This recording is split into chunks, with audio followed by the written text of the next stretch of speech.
জনপ্রিয় content creator তৌহিদ আফ্রিদির সঙ্গে model ও চিত্রনায়িকা প্রার্থনা ফারদিন দিঘির প্রেম নিয়ে গুঞ্জন কিন্তু কম হয়নি। তবে আফ্রিদি ও দিঘি সবসময় তাদের সম্পর্ককে শুধুই বন্ধুত্ব বলে জানিয়েছেন, কিন্তু অনেকেই সেটি বিশ্বাস করেননি। শেষ পর্যন্ত আফ্রিদির বিয়ের মাধ্যমে সমালোচকদের বিশ্বাস হয়েছে যে দিঘির সঙ্গে তার সম্পর্কটা কেবল বন্ধুত্বেরই ছিল।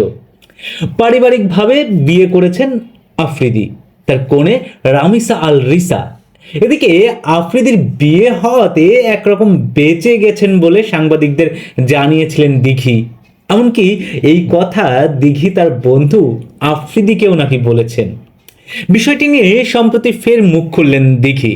সাংবাদিকদের তিনি বলেন, সত্যি সত্যি তৌহিদ আফ্রিদির বিয়ে হওয়াতে আমি বেঁচে গেছি। আমি তো বিয়ের পরপরই ওর ফোন ধরে বলছি, যাক বাবা তুই আমারে বাঁচাইছিস।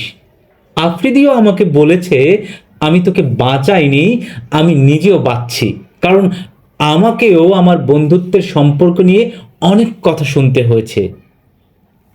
হুট করে বন্ধু আফ্রিদির বিয়ের আনুষ্ঠানিকতা সম্পন্ন হওয়াতে দিঘি সেই অনুষ্ঠানে থাকতে পারেননি। এ প্রসঙ্গে দিঘি বলেন, এটা অনেকটা মেয়ে দেখতে গিয়ে বিয়ে হয়ে যাওয়ার মতো অবস্থা ছিল। ওই দিন দুজনেরই কাবিন হয়েছে। বিয়ের রাতে আমি জানতে পারি, আনুষ্ঠানিকতা সেরে তৌহিদ আফ্রিদি বাসায় চলে এসেছিল। তবে রিসার সঙ্গে তৌহিদ আফ্রিদির প্রেমের সম্পর্কের বিষয়টা কিন্তু আগে থেকেই জানতেন বলে জানিয়েছেন দিঘি। এ বিষয়ে দিঘি বলেন, আমি যেহেতু আফ্রিদির প্রেমের সম্পর্কের কথা জানতাম, তাই আমাদের দুজনকে জড়িয়ে প্রেমের সম্পর্কের কথা লেখালেখি যখন হতো তখন এ নিয়ে খুব হাসাহাসি করতাম। বিয়ের পরদিন বন্ধু আফ্রিদির কাছ থেকে হুট করে বিয়ে হওয়ার গল্পটা শুনেছেন বলে জানান দিঘি। শোনার পর তিনি আফ্রিদিকে শুভকামনা জানান।